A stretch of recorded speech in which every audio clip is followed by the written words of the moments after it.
여러분 안녕하세요. 자, 반갑습니다. 자, 오늘 우리가 배우실 내용은 바로 추리 통계하고 그 가설 검정입니다. 특히 추리 통계에는 추정이라고 하는 중요한 개념이 들어가 있죠. 자, 우리가 사실은 요즘 빅데이터가 아주 유행한 시대인데요.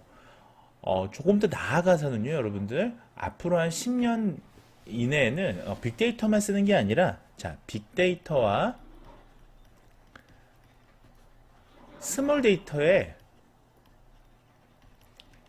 아주 조화가 필요할 것이라고 저는 생각하고 있습니다. 자, 여기서 빅데이터라고 하는 건 우리가 소위 이제 머신러닝으로 대표되는 기술이고요. 스몰 데이터는 전통적인 통계적 검정, 자, 소위 이제 추정이 되겠습니다. 자, 이 어떤 차이가 있는지 간단히 살펴보고 오늘의 시나리오를 말씀드리겠습니다. 자, 머신러닝 같은 경우는요, 아주 간단합니다. 어떠한 가설을 세우지 않고요, 현상 그대로, 데이터 그대로, 즉 데이터 내에서 우리가 어떠한 인사이트를 도출하는 것을 얘기합니다. 자, 이때 어떤 가설을 세우는 것이 아니기 때문에 최대한 많은 데이터로부터 최대한 아주 신뢰 있는 값을 얻기 위함이죠. 자, 문제는 신뢰 있는 값을 얻는다는 게 상당히 어려운 일입니다. 특히나 우리가 이제 머신러닝에서는요, 우리가 어떤 중요한 어떤 변수들을 우리가 가설에 의해서 뽑는 것이 아니라 이 데이터를 기반으로 추출하는 것이기 때문에 이런 훈련하고 트레이닝 데이터하고요, 예측하기 위한 검정 데이터의 이 어떤 조화로움이 상당히 중요합니다. 예를 들면 이런 겁니다. 예를 들면 여러분들이 핸드폰이라고 가정해 볼게요. 한 10년 전에는 핸드폰이 이 소리, 음악, 우리가 카메라 뭐 이런 것들이 굉장히 중요한 요인이었죠. 그래서 핸드폰을 고객들한테 많이 팔기 위한 주요 요인이 뭐냐를 살펴본다고 가정해 볼게요. 자, 이때 잘 변하지 않는 요인도 있습니다. 예를 들면 뭐 인구 사회학적인 요인이라든지 연령대 선호도라든지 뭐 이런 것들은 크게 변하지는 않습니다. 우리 연령대라고 하는 것도 20살이랑 21살이랑 10년이 지나서 29살이 됐을 때 그 나이는 10살이 그냥 10년이 흐른 거죠. 자, 근데 예를 들면 자, 10년 전에 만약에 이 핸드폰 선호도를 조사하기 위해서 예를 들면 카메라 화소라든지 아니면 사운드 이런 게 굉장히 중요했을 겁니다. 자, 근데 지금은 어떤가요? 그 데이터를 가지고 훈련해서 지금 데이터에 검정을 하잖아요. 예측 데이터를 위해서 지금 새로운 데이터를 넣으면 아마 맞지 않을 겁니다. 왜냐하면요, 과학기술이라는 거는 굉장히 빠르게 변하잖아요. 그래서 예를 들면 과거에는 예를 들면 뭐 음량이라든지 뭐 그 사운드죠, 아니면 카메라라든지 이런 게 굉장히 중요했었는데 뭐 한 5년, 불과 5년만 지나도 지금은 폴더폰 같은 게 플립폰이죠. 이런 것들이 사실은 선호도에 중요한 영향을 미치거든요. 아니면 브랜드, 뭐 어느 회사 거냐. 자, 이런 것들은 사실은 만약에 과거의 데이터를 훈련해서 이걸 예측하기가 어려운 거예요. 그러니까 이거는 자주 변하는 거잖아요. 이러한 어떤 시대적인 유행, 흐름 같은 것들은. 그래서 머신러닝에서 이런 것들을 예측하기 위해서는 어떤 가설을 세우는 것이 아니기 때문에 데이터를 계속적으로 업데이트해서 조사해야 될 겁니다. 자, 반면에 스몰 데이터라고 하는 통계적 검정은 이거는 가설을 세우는 거예요. 자, 가설을 세우다 보니까 우리는 추정이라는 게 필요하고요, 이것을 검정하는 게 필요합니다. 가설을 세운다라는 건 기존에 익히 알려져 있는 또는 어느 정도 해석 가능한 이런 것들을 풀어낼 수 있다는 장점이 있어요. 자, 다만 어떤 문제가 생겼다면 이 문제가 어디서 비롯되는지 알 수 있다는 거죠. 자, 다만 역시 그 스몰 데이터라는 것도 여러 가지 한계가 있습니다. 따라서 아마 미래 시대에는요, 빅데이터와 스몰 데이터를 어떻게 잘 조화롭게 쓰느냐가 굉장히 중요할 겁니다. 자, 본격적으로 오늘의 시나리오를 말씀드릴게요.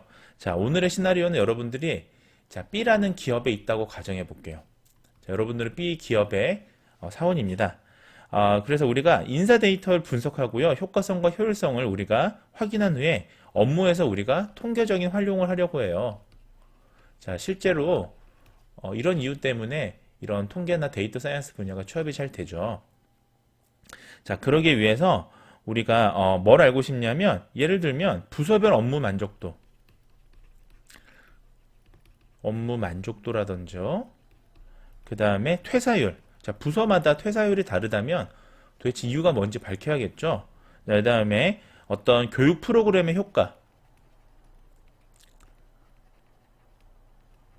자, 이런 것들을 차이가 있는지, 자, 이런 것들을 파악하고 싶어 합니다. 자, 이럴 때 우리가 쓸 수 있는 게 추리 통계, 그리고 어주 추정입니다. 그래서 오늘 이 시간에는 추리 통계와 추정이 어떻게 사용되는지, 그 다음에 자모비를 어떻게 분석이 가능하는지를 말씀드리고자 합니다. 자, 그럼 요건 지우고 본격적으로 시작하도록 하겠습니다. 자, 그래서 오늘 여러분들이 반드시 알아가시면 좋을 내용들은 이와 같은 것들입니다. 자, 먼저 여러분들은 확률이 뭔지, 자, probability라고 하는 이 확률에 대해서 이해하시면 좋을 것 같습니다. 자, 또한 오늘 여러분들이 꼭 알아가셔야 될 건요, 모집단과 표본 집단, 그리고 모수치와 통계치입니다. 자, 표본이란 우리는 샘플이라는 것을 분석하죠. 왜냐하면 모집단이라는 전체 집단을 분석할 수 없기 때문입니다. 전체 집단을 분석하기 위해선 시간도 많이 들고 돈도 많이 들지만 실제로 전체 집단을 조사한다는 건 쉬운 일은 아닙니다. 뭐 단위가 작다면 가능하겠지만요. 대한민국 6천만 명을 대상으로 전체를 조사한다는 건 조사하는 시간에도 새로운 사람들이 태어나고 새로운 사람들이 사망하기 때문에 효과적이진 않겠죠. 자, 그러기 위해서 우리는 모수치와 통계치라는 것을 이용하는데요. 오늘 이 시간에 개념을 잡아보시기 바랍니다. 자, 그로 인해 발생한 파생된 개념이 바로 모수 통계와 비모수 통계입니다. 또한 정규 분포와 표준 정규 분포라는 개념도 오늘 이 시간에 알아두시면 좋을 것 같습니다. 자, 역시 마찬가지 맥락인데요. 추정과 신뢰 구간, 또한 가설 검정과 유의 수준이라는 말은 결국 우리가 표본 집단을 대상으로 어떤 통계적인 추론을 하기 때문에 발생한 개념들입니다. 이와 같은 개념들을 여러분들이 잘 파악하시는 게 중요할 것 같습니다. 자, 오늘의 핵심 용어입니다.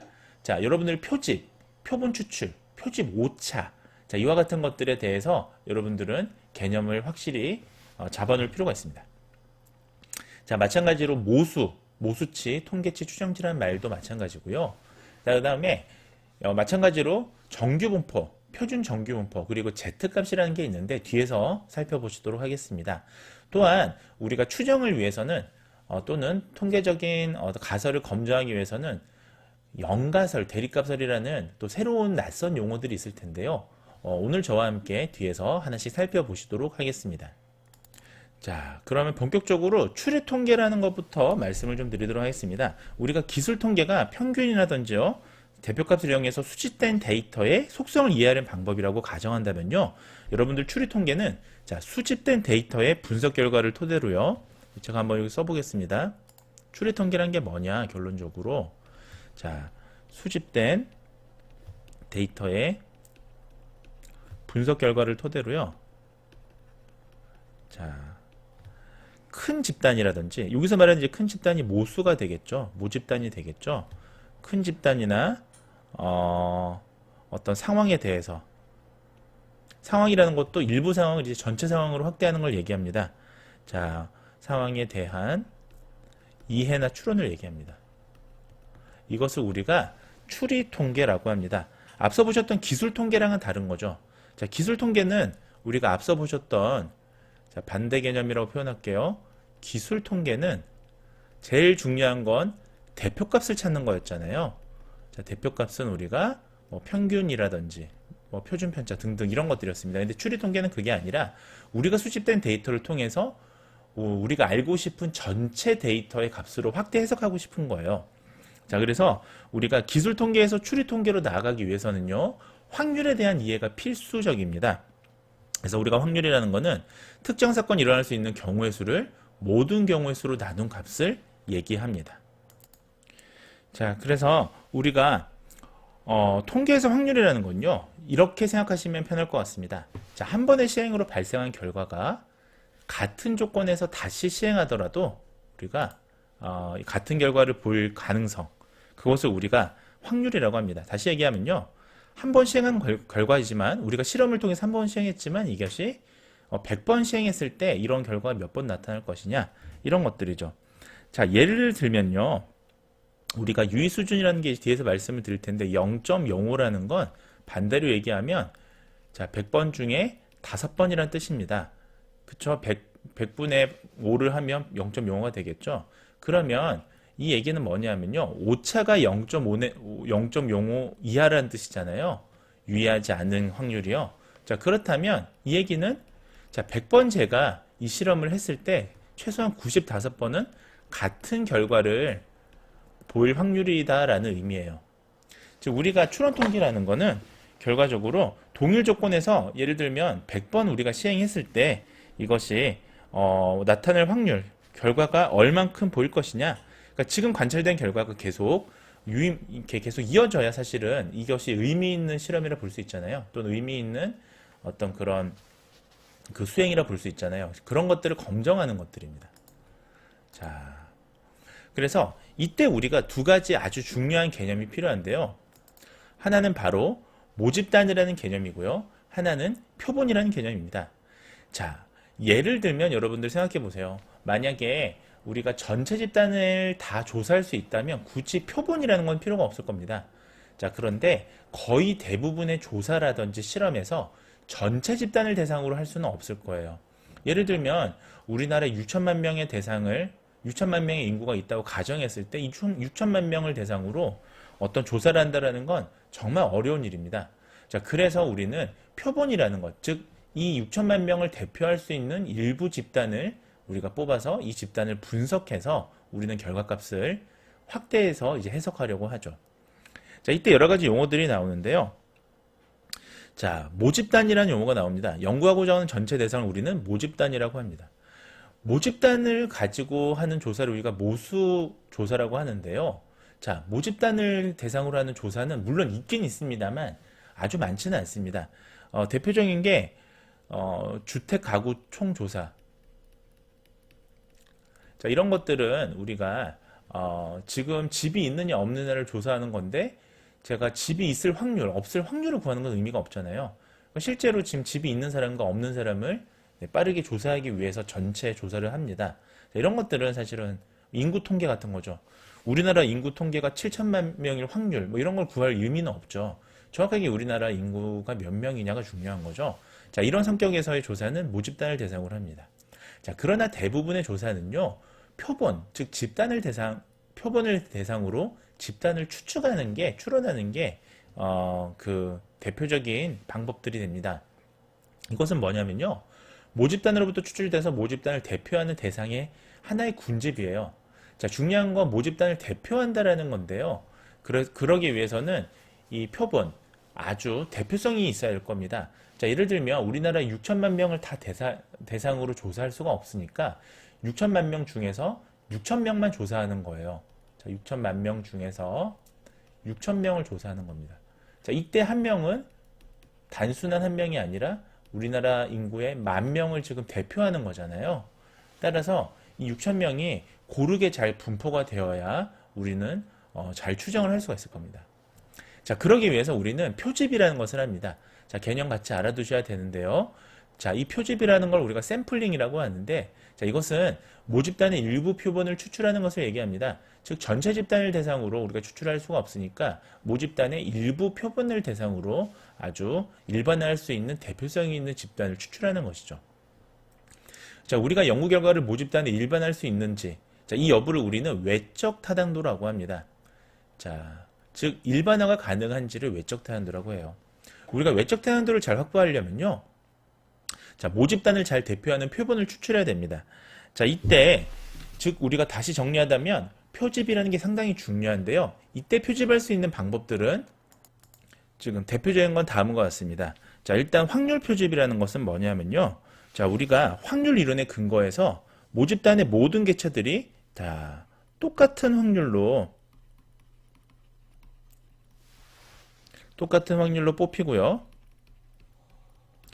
자, 그리고 각 개체들이 표본으로 선정되는 사건은 상호 독립적이다라고 가정하는 그런 표집 방법입니다. 자, 그래서 확률 이론에 이런 게 이제 확률 이론이라고 하는데요. 이것에 근거해서 표집 오차를 줄이고요. 자, 외적 타당도, 즉 다시 얘기하면 일반화죠. 이거는 데이터 일반화를 우리가 외적 타당도라고 한다고 그랬습니다. 그래서 외적 타당도를 확보하기 위한 대표적인 추출 방법이다 라고 생각하시면 되겠습니다. 자, 이런 것들은 이런 확률 표집의 방법으로는요, 자, 대표적인 게 단순 임의 표집이 있고요, 층화 임의 표집이 있고요, 그 다음에 군집 표집이라는 게 있습니다. 결국 정리하자면 확률 표본이라는 것은 어떤 똑같은 확률로 뽑히고 이 각각의 개체들이 서로 겹치지 않은 독립적이라는 가정. 자, 이것이 어떤 하나의 원칙이에요. 이 원칙 하에서 이루어지는 방법이고요.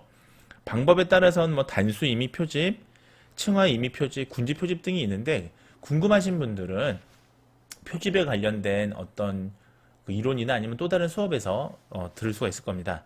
여기서는 샘플링에 대해서 길게 설명한 것이 목적이 아니기 때문에요. 자, 이런 종류가 있다라는 것을 좀 알아두셨으면 좋겠습니다. 자, 비확률 표집이라는 것도 있습니다. 자, 비확률 표집은 뭐냐면요. 확률 표집이 현실적으로 불가능한 경우들도 있습니다. 그 다음에 모집단도 정확히 알기 어려운 경우도 있죠. 자, 이러한 경우들은 예를 들면 사건이 아주 드물게 발생한다든지 뭐 아니면 아주 극도의 희박한 질병 같은 경우들이 대표적인데요. 자, 이렇게 모집단이 작거나 특이한 사건을 연구하고자 할 때 택하는 표집 방법으로 우리가 자, 편의 표집, 자, 비확률 표집에는 편의 표집, 판단 표집, 그 다음에 또 대표적으로 여러분들 연구나 이제 뭐 다른 논문들에서 많이 보시면 스노우볼이라고 하는 눈덩이 표집이 있습니다. 자, 우리가 외적 타당도를 확보하기 위해서는요, 확률 표집, 그러니까 적어도 단순 임의 표집이나 층화 표집이나 군지 표집의 방법을 사용하는 게 바람직하지만요, 어쩔 수 없이 우리가 비확률 표집을 해야 되는 경우들이 생깁니다. 자, 이런 경우에는 표본의 크기를 최대한 가급적, 여기 써드릴게요. 비확률 표집의 경우에는 가급적 표본의 크기를 늘려라. 그러니까 크게 해라 라는 게 좀 어드바이스 조언이 되겠습니다. 가능한 한 확률 표집으로 하는 게 좋겠죠. 하지만 비확률 표집이라면 적어도 표본 크기가 좀 충분해야 한다라는 말씀을 드렸습니다. 자, 그럼 요건 지우고요. 자, 두 번째 오늘 여러분들이 꼭 알아가셔야 될 개념은 바로 모수치. 자, 모수라는 말입니다. 패러미터라고 쓰고요. 그 다음에 통계치, 스태티틱스라고 하는 요 통계치 이 두 가지의 개념을 아셔야 할 것 같습니다. 자, 먼저 간단하게만 설명을 드리면요. 모수치 또는 우리가 모수라고 얘기하기도 하는데 패러미터라고 얘기하는데 이것은 모집단의 속성과 관련된 값입니다. 자, 모집단의 속성과 관련된 값이고요. 모집단이라는 건 우리가 알고 싶어하는 자, 전체 집단이죠. 자, 예를 들면 우리나라 여성 같으면 우리나라 여성의 전체 집단 뭐 예를 들면 3천만 명쯤 된다면 그 3천만 명을 얘기하는 거고요. 자폐 아동의 전체 집단 그러면 자폐증을 가진 우리나라의 전체 모든 집단 수를 모집단이라고 표현합니다. 자, 이 모집단의 속성과 관련된 값이에요. 자, 이거는 실제 모수치를 우리가 정확하게 알지는 어렵습니다만 모집단의 속성은 엄연히 존재합니다. 자, 그래서 우리가 모집단의 평균과 표준 편차는 각각 뮤라고 합니다. 자, 이건 모집단의 평균이고요. 자, 표준 편차는 시그마로 표현을 해요. 그래서 자, 뮤라고 하는 것은 자, 모집단의 평균이고요. 자, 시그마는 모집단의 표준 편차를 얘기해요. 자, 글씨가 좀 잘 안 써지죠, 이것이. 자, 그래서 우리가 모집단을 대표하는 우리가 표본을 추출해서 표본의 속성으로부터 모집단의 속성을 추론하게 됩니다. 그래서 우리가 표본의 속성을 나타내는 통계치를 우리가 모수를 추정, 자, 이스티메이트라고 하는데요. 추정하기 때문에 우리가 이것을 추정치라고 합니다. 자, 그래서 다시 얘기하면 통계치는 표본의 속성과 관련된 값이고요. 표본 샘플이죠. 자, 그리고 이것은 표본의 총계치는 우리가 각각 x바, 그 다음에 요 작은 요 표시로 표현을 합니다. 자, 그리고요. 자, 표본의 속성을 나타내는 이 통계치, 이것을 우리가 estimation, 추정한다라고 얘기해요. 자, 추정한다라는 것은 정확한 값을 알 수가 없잖아요. 여기 잘 안 보이시죠? 그러니까 다시 쓰겠습니다. 자, 정확한 값이에요. 정확한 값을 알 수 없기 때문에 추정이라는 표현을 쓰는 겁니다. 다시 얘기하면 우리가 모집단의 값을 알고 싶지만 모집단의 값을 정확하게 알 수 없기 때문에 표본값으로 추정을 한다라고 생각하시면 돼요. 자, 그래서 이런 용어들을 쓴다. 자, 알아두시면 되겠습니다. 이건 지우도록 하겠습니다. 자, 그 다음에 세 번째로 우리가 알아두셔야 될 용어는 이것도 굉장히 기본 용어인데요. 자, 기술 통계하고 추리 통계가 되겠습니다. 자, 기술 통계라고 하는 거는 우리가 기술 통계라는 말을 쓰다면요. 자, 스킬이 아니라 디스크라이티브예요. 우리가 어떤 문장을 기술한다라는 표현을 쓰잖아요. 약간 서술한다라는 내용하고 비슷해요. 기술한다라는 표현을. 그래서 수집된 데이터의 속성을 우리가 요약해서 게시, 즉 이것을 기술이라는 표현을 씁니다. 자, 기술 다른 말로 또 묘사한다라는 의미로 쓸 수 있어요. 즉 우리가 여러 데이터를 우리가 그 속성을 파악하면 이것을 종합해서 자, 이게 어떻다라고 얘기해 주는 걸 기술 통계라고 해요. 예컨대 뭐 남성의 비율이 많더라, 뭐 고등학생의 비율이 많더라, 흡연자의 비율이 많더라, 이런 것들을 여러 측정치를 요약해서 얘기해 주는 겁니다. 자, 반면에 우리가 추리 통계라고 한다면 추리 통계는 반드시 추정이 들어갑니다. 그래서 모수, 전체 집단에 대한 추정을 하고요. 이를 위해서는 우리가 추측을 하려면 기본적으로 가설 검정을 통해서 해야겠죠. 그래서 가설 검정이라는 게 들어갑니다. 자, 가설 검정이라는 건 하나의 가설이에요. 예를 들면, 자, 폐암 환자가 흡연을 많이 하면 폐암의 위험이 높다라는 것을 검정하려면 우리가 모든 우리나라에 또는 전 세계의 흡연자를 다 조사할 수는 없잖아요. 그래서 예를 들면 흡연자 한 6천 명을 대상으로 조사를 했어요. 자, 그리고 폐암에 걸린 비율을 뭐 10년 후에 폐암에 걸린 비율을 우리가 파악하는 겁니다. 자, 10년 후에 폐암에 걸린 비율을 파악하는 거예요. 그렇다면 우리가 한 것은 이 6천 명을 대상으로 지금 폐암에 발병했느냐를 파악한 거잖아요. 자, 우리는 이 6천 명을 대상으로 전체 6천만 명으로 해석하고 싶은 겁니다. 자, 이때 우리가 가설은 흡연을 많이 하면 폐암이 늘 것이다가 하나의 가설이죠. 이것을 검정, 이게 맞냐 틀리냐를 확인하는 과정을 우리가 추리 통계라고 해요. 자, 따라서 우리가 표본, 즉 우리가 전체 집단을 대상으로 할 수가 없으니까 표본이라는 용어를 쓴다고 말씀을 드렸고요. 자, 이 일부 집단인 표본으로 수집한 데이터를 가지고요. 모집단, 전체 집단의 속성을 추론한다면 이것은 추리 통계에 해당이 된다라고 생각하시면 되겠습니다. 결국 우리는요, 통계치를 가지고 모수치에 대한 가설을 검증하죠. 결국 통계치를 가지고 일부의 샘플을 가진 통계치를 가지고 모수치를 우리가 검증하는 방법, 이것이 추리 통계다라고 생각하시면 되겠습니다. 자, 여러분들이 여기까지 오셨으면 이제 중요한 개념들을 절반 이상 넘어가신 거예요. 자, 지금부터는 앞서 우리가 설명드렸던 거는 결국은 모수랑 그 다음에 통계라고 하는 것들이었습니다. 그래서 전체 집단, 전수조사가 어렵기 때문에 우리는 표본, 즉 샘플, 일부 집단을 대상으로 이것을 조사하고요. 이 일부 집단의 조사 결과를 가지고 전체 집단으로 확대해서 해석하는 것. 자, 이것을 위해서 또한 가설을 세우고 이것을 검증하는 방법을 우리가 추론이라고 말씀을 드렸습니다. 자, 여기까지 이해하셨으면 이제부터는 자, 추론을 그러면 어떻게 할 것이냐? 촌이라고 써버렸네요. 자, 추론을 어떻게 할 것이냐에 대한 방법이에요. 자, 그러면 어떻게 할 것이냐에 대한 방법을 논하기 전에 자, 모수 통계라는 용어와 비모수 통계라는 우리가 개념을 이해하셔야 됩니다. 자, 이 모수 통계와 비모수 통계는요, 결국은 우리가 분포를 가정하느냐, 이 결정적인 차이가 있다고 보시면 되겠습니다. 분포를 가정하느냐. 자, 이게 무슨 말이냐면요. 자, 생각해 보세요. 우리가 전체 집단을 우리가 조사할 수가 없으니까 일부 집단을 가지고 조사해서 전체 집단의 결과를 해석을 하는데, 자, 그러려면 전체 집단의 분포가 어떠냐가 상당히 중요할 겁니다.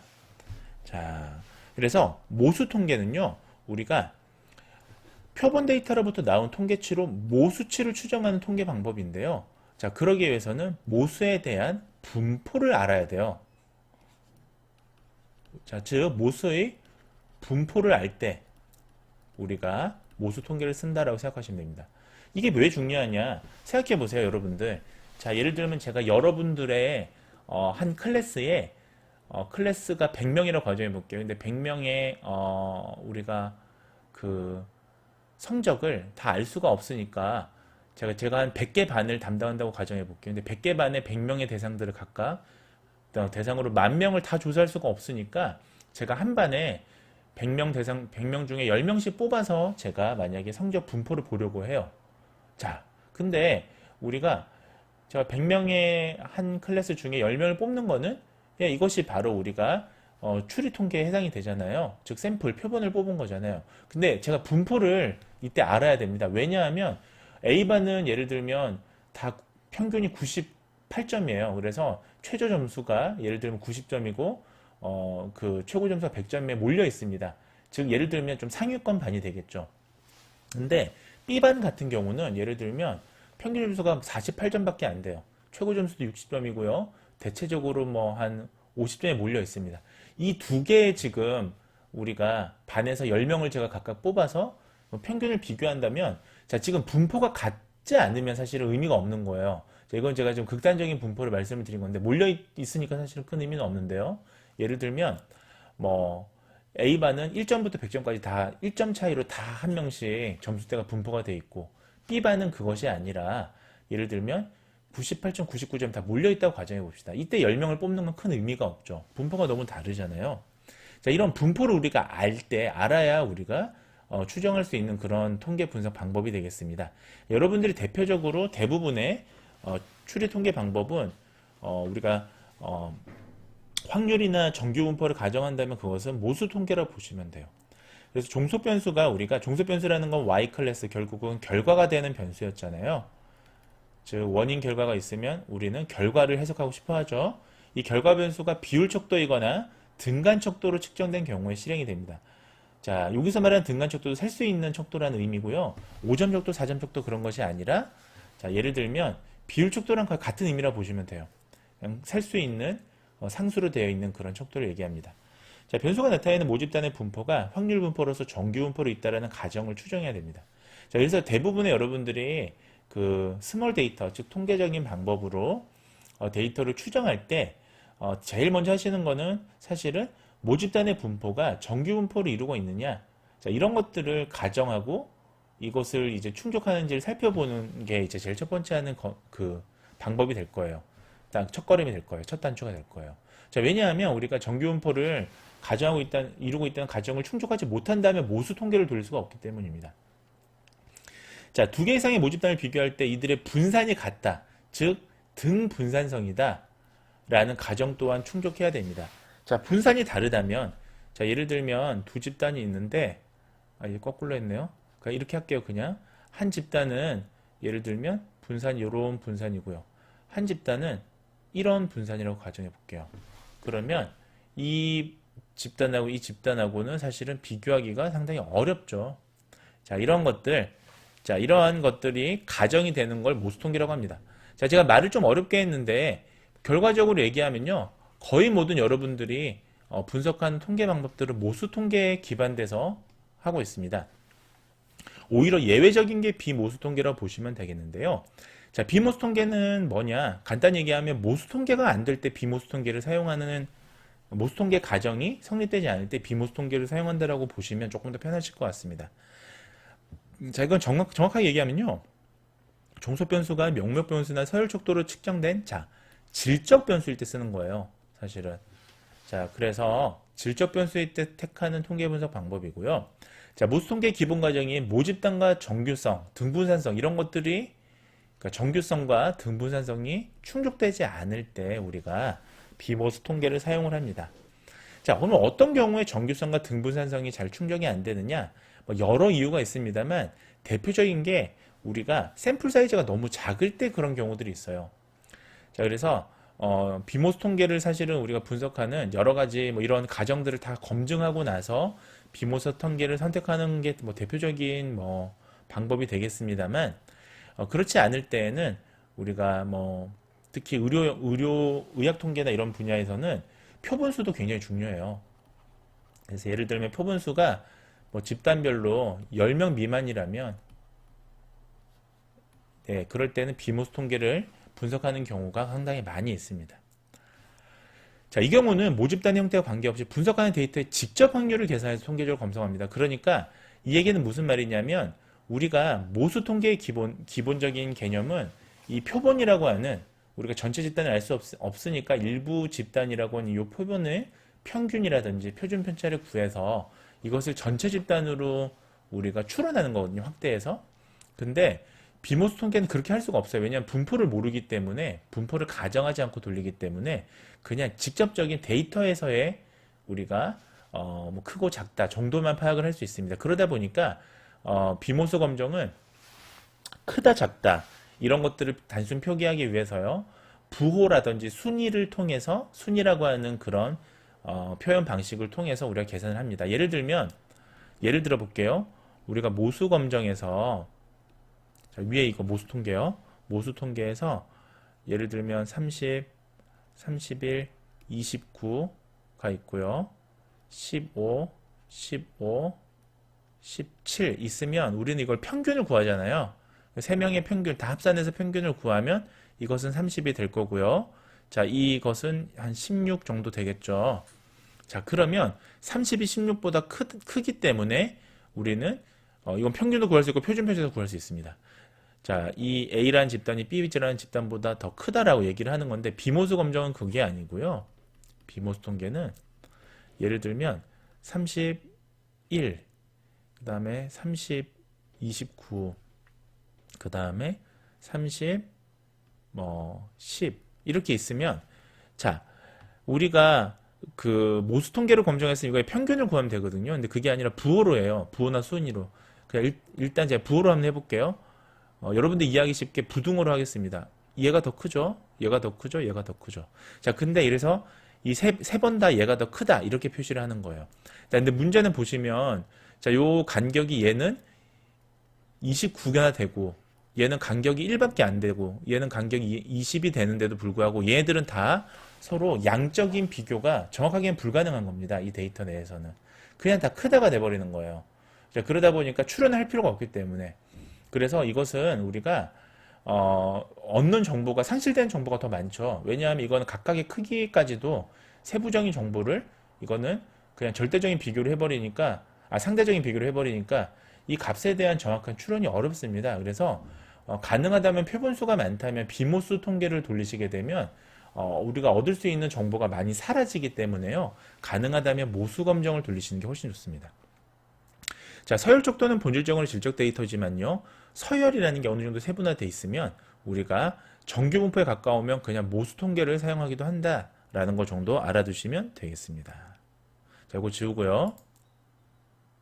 자, 그래서 오늘 여기까지 말씀을 드리고요. 오늘을 이 시간에 말씀드렸던 거는 여러 가지 용어적인 개념을 정립하는 것이었는데 자, 모수가 뭔지, 통계가 뭔지, 추론이 뭔지 말씀을 드렸고 그 다음에 마지막으로 모수 통계와 비모수 통계의 차이점을 말씀을 드렸습니다. 결국 모수 통계와 비모수 통계의 차이점은 우리가 분포를 하거나 분포를 가정하지 않는 것이고요. 결론적으로 이것은 우리가 등분산성이라든지 자, 그다음 이런 것들을 정규성이라든지 이런 것들을 우리가 가정해야 모수 통계를 돌릴 수가 있고 그걸 가정하지 못하면 비모수 통계를 돌린다는 말씀을 드렸고요. 자, 오늘은 여기까지 말씀을 드리고 자, 다음 시간에 이어서 정규 분포랑 표준 정규 분포를 말씀드리도록 하겠습니다. 자, 그럼 다음 시간에 봐요. 안녕히 계세요, 여러분. 전 이 세상의 모든 굴레와 속박을 벗어던지고 제 행복을